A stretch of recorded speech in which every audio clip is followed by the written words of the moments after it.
the channel. And welcome to Sapa. We just left Sapa town about half an hour ago and it was pouring with rain. We were in raincoats, rain pants on the motorbike. But actually we've come 20 minutes down the valley, come across a bridge into a village called Elingho, which is not far from Sapa. As the crow flies, about 5 kilometers, 6 kilometers. And down here, it's still a bit overcast, but it's cool, it's pleasant, and the rain stopped. It doesn't even look like it has been raining here. But what about the weather at the moment? What's the rice doing at this season?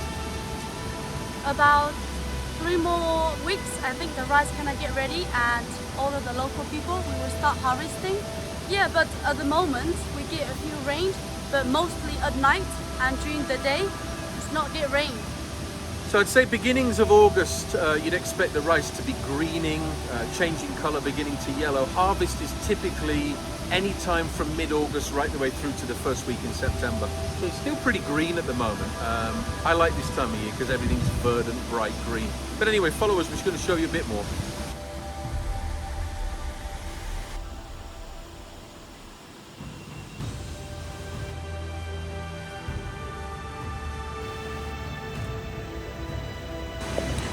This is really typical of a Sapa trekking trail. If you know where it is, you're familiar with it, great. But if you're trying to find it on any maps or even looking for it without prior knowledge, you'd often not find them. They're more like goat tracks, to be honest, often weaving through in and out the rice paddies.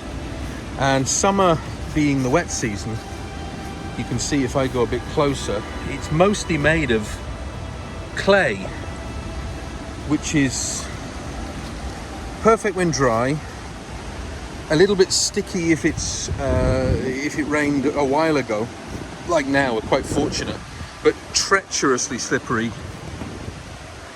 during or immediately after rain, which is why good shoes are essential. So here I am following Cha on a fairly typical rice paddy wall. They require quite a lot of thought, care and attention, unlike walking in the city where you just put, you know, one foot and the other on autopilot. Here, every single step you've got to think about. If I put a foot wrong and fall to my left, I'm in a rice paddy with wet feet, probably up to my knees. If I fall to the right, it's a 2-meter drop into a rice paddy. So it's just slow and careful, but what incredible scenery.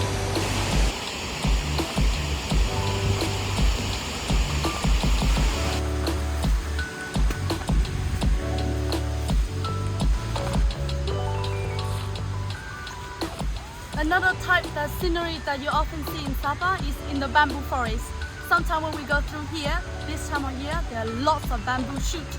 So when we go while along, we also pick some bamboo shoots so we can cook to eat as well.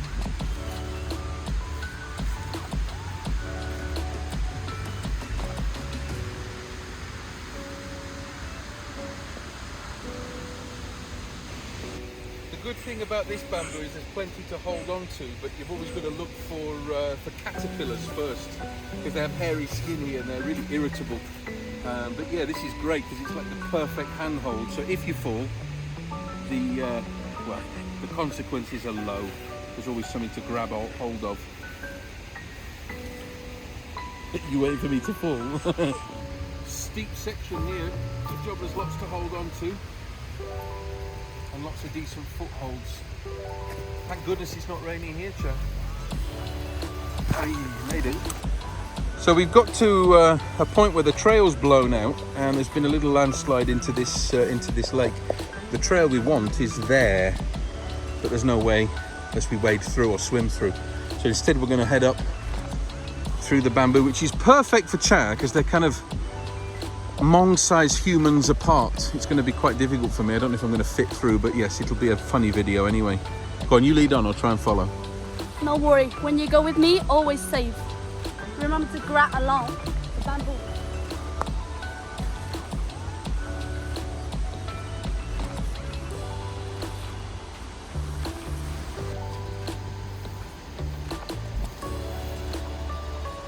Well, it's not scratchy, it's not itchy, and also I can use the bases as to bed my feet in, so it's relatively safe.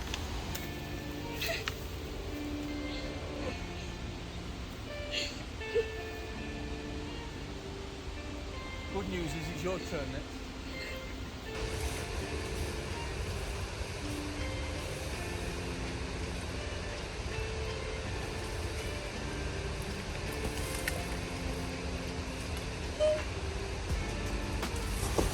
So the reason for choosing this trail today is because it leads us to a beautiful little waterfall, only small, but a really nice one.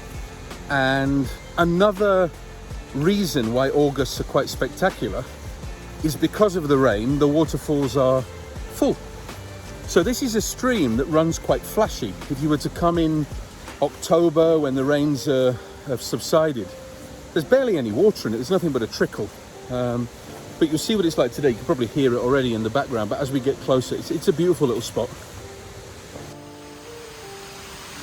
On the right time that the rain has come.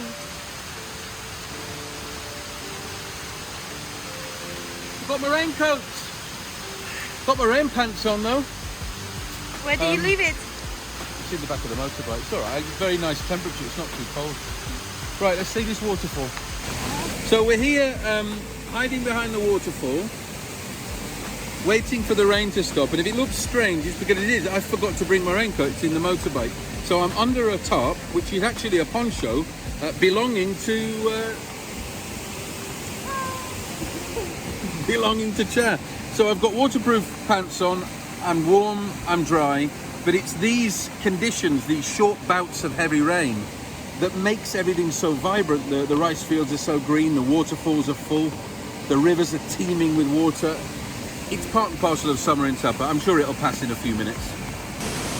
So it's still raining. I thought it would taper off a bit, but this is where we wanted to show you. It's only a small waterfall, but it's absolutely full of water at the moment. It's beautiful. It's in the middle of the bamboo forest. It's fantastic. So this is the advantage of a wet day. Although I must admit, I'd prefer the sun if possible, but there you go, swings and roundabouts. Right, we're going to head back to the bike. Oh, these handholds are so important, being able to grip on because it's so slippery. Only downside is when I shake them, it rains heavier. Right, nearly out the bamboo now.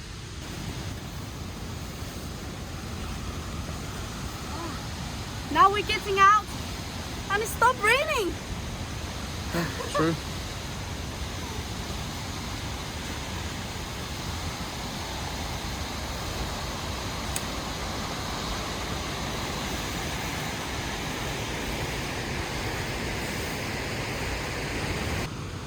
It's amazing. A few minutes ago, we were still in the rain, and then now the fog have rolling.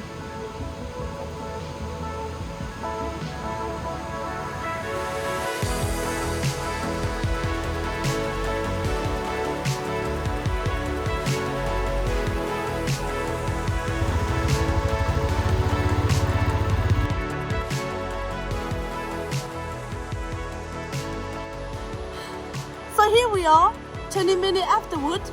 The sun have come and the rain has gone. The good thing about it, I am dry and he's wet. The rain stopped, the sun's out. Too late for me, I'm soaking wet, literally dripping wet through. And now I'm in dire need of sun cream. So every day we have people trekking, and always I tell people, Cha tells people, the things you need the most are sun cream and a raincoat. And I brought neither, and I'm going to get sunburned. I mean, you can see me changing colour already. So it's probably about 26, 27 degrees now. Lovely evening light. It's about 5 o'clock. And there we are, the beautiful rice paddies in August. That, in a nutshell, is what Augusts are like. Expect rain, expect sun, expect change. It's typical of summer days. So there we are. We'll get the drones up and show you this area a bit more because it's spectacular.